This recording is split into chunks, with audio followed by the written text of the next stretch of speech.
آج کے درس میں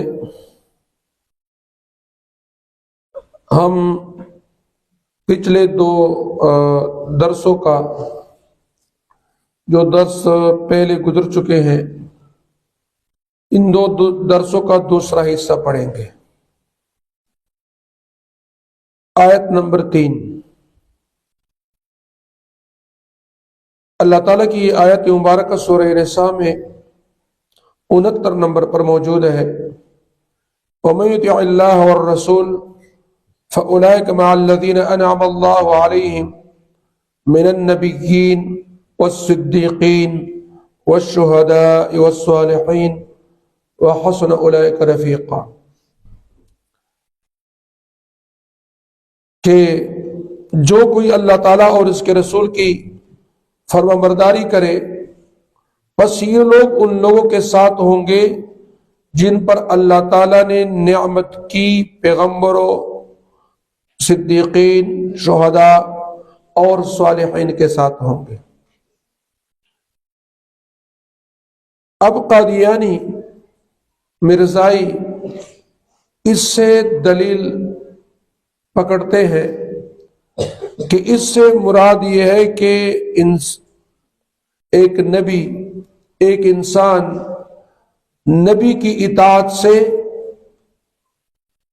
نبی بن سکتا ہے۔ یہ مرزائیوں کا طرز استدلال ہے۔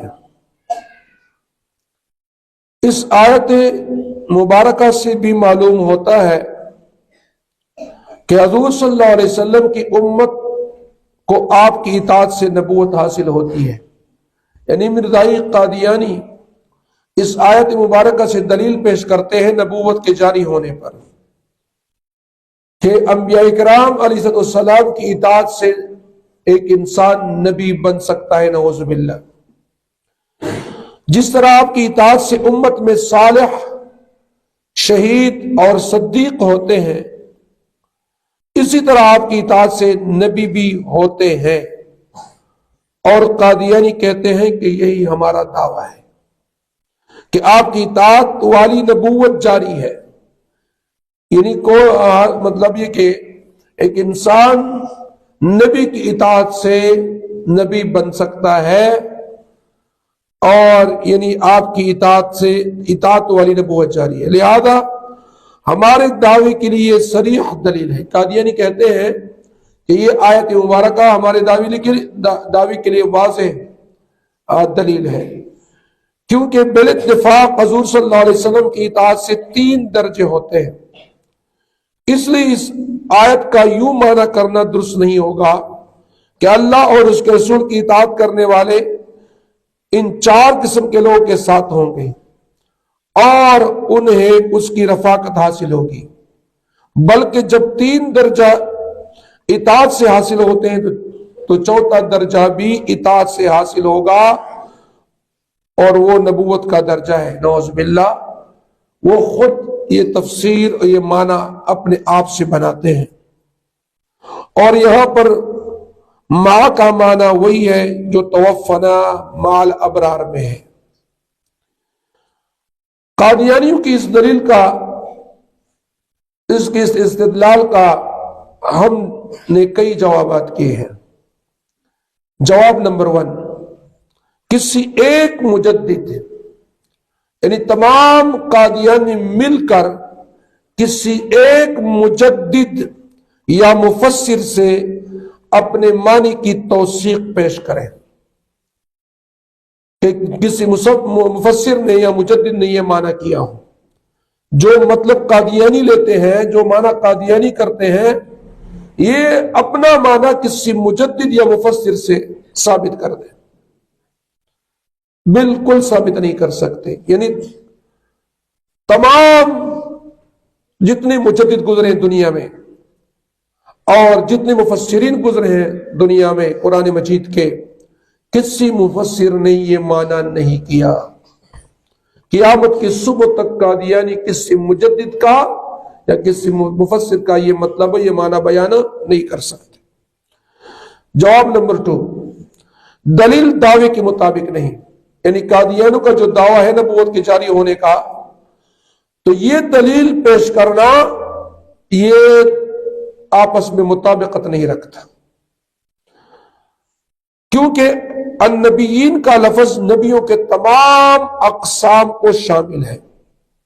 اگر اطاعت سے نبوت حاصل ہو رہی ہے تو وہ ہر قسم کی ہوگی، اور یہ تمہارے اپنے عقیدے اور دعوے کے بھی خلاف ہے۔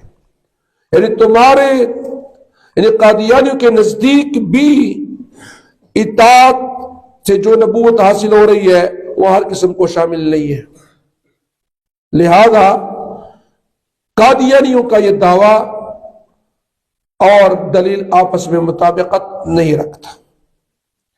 جواب نمبر 3، آیت کے شان نزول سے آیت کا مطلب بخوبی واضح ہو رہا ہے۔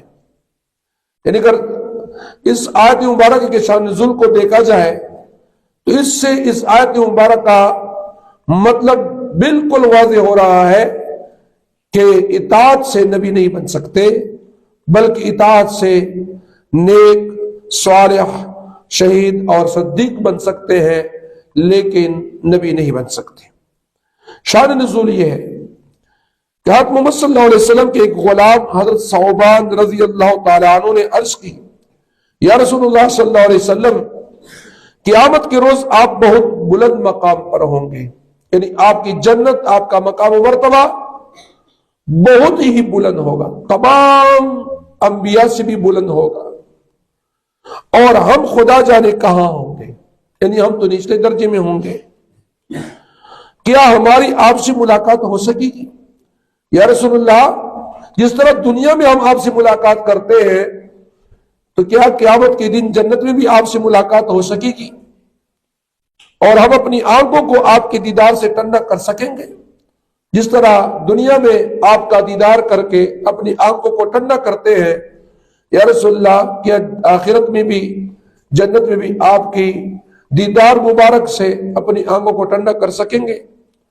دنیا میں تو جب تھوڑی دیر بھی ہم آپ سے جدا ہوتے ہیں تو آپ کی جدائی قابل برداشت نہیں ہوتی، یعنی یا رسول اللہ جب بھی ہم آپ کی مجلس سے جاتے ہیں، آپ سے جدا ہوتے ہیں تو یہ جدائی ہمیں برداشت نہیں ہوتی، فوراً آپ کی دیدار کے لیے پھر آتے ہیں اور آپ کی دیدار کرتے ہیں، آپ کے ساتھ بیٹھ جاتے ہیں۔ لہذا آخرت میں آپ، جنت میں آپ تو اعلیٰ مقامات میں ہوں گے، سب سے اونچے مقامات میں ہوں گے، اور ہم نہ جانے کہاں ہوں گے، تو آپ کے ساتھ ملاقات کیسے کر سکیں گے؟ تو کیا یہ ممکن ہے کہ ہم جنت میں آپ سے مل سکیں؟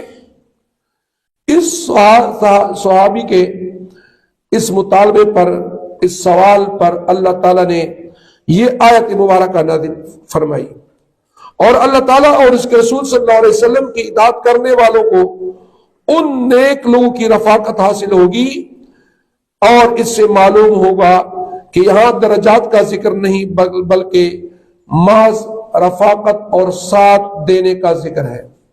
یعنی مطلب یہ کہ یہاں نبی کریم صلی اللہ علیہ وسلم کی رفاقت سے یہ نیک لوگ، یہ شہید اور یہ صدیقین، یہ ان انبیاء کرام کے ساتھ جنت میں ہوں گے۔ جواب نمبر 4، بخاری اور مسلم میں ایک حدیث ہے جو بعین ہی اس آیت کی طرح ہے۔ فرمایا التاجر الصدوق من النبیین والصدیقین والشہداء والصالحین۔ اللہ کے نبی صلی اللہ علیہ وسلم نے فرمایا کہ سچا تاجر، جو تاجر تجارت میں جھوٹ نہیں بولتا، دھوکہ نہیں کرتا، ملاوٹ نہیں کرتا، حرام چیزیں نہیں بیچتا، جو سچا تاجر ہو، حلال کاروبار حلال طریقے سے اور شریعت کے مطابق کرتا ہو، تو وہ انبیاء قیامت کے دن انبیاء کرام کے ساتھ ہوں گے، صدیقین کے ساتھ ہوں گے، شہداء کے ساتھ ہوں گے، اور نیک لوگوں کے ساتھ ہوں گے۔ یہ مطلب ہے، یعنی مطلب یہ کہ جس طرح اس حدیث مبارکہ کا یہ معنی، یہ مطلب نہیں بنتا کہ سچا تاجر بھی نبی اور صدیق بن جائے گا، بلکہ اس کا یہ مطلب ہے کہ سچے تاجروں کو ان لوگوں کی رفاقت نصیب ہوگی۔ لہذا قادیانیوں کا اس آیت مبارکہ سے دلیل لانا اور نبوت کے جاری ہونے پر اور نبی کی اطاعت سے نبوت ملنا، یہ دلیل پیش کرنا اس آیت سے، یہ دلیل اور دعویٰ آپس میں مطابقت نہیں رکھتا۔ لہذا اس آیت مبارکہ سے یہ ثابت نہیں ہوتا کہ جو بھی نبی کریم صلی اللہ علیہ وسلم کی اطاعت کرے گا وہ نبی بن سکے گا، یہ ثابت نہیں ہوتا، بلکہ اس سے رفاقت اور قیامت کے دن نبی کریم صلی اللہ علیہ وسلم کے ساتھ ان نیک لوگوں کا جنت میں ملنا اور ملاقات اور جنت میں جانا ثابت ہوتا ہے، نبوت ثابت نہیں ہوتا۔ لہذا قادیانیوں کا یہ دلیلوں میں پیش کرنا نبوت کے جاری ہونے پر یہ دلیل صحیح نہیں ہے۔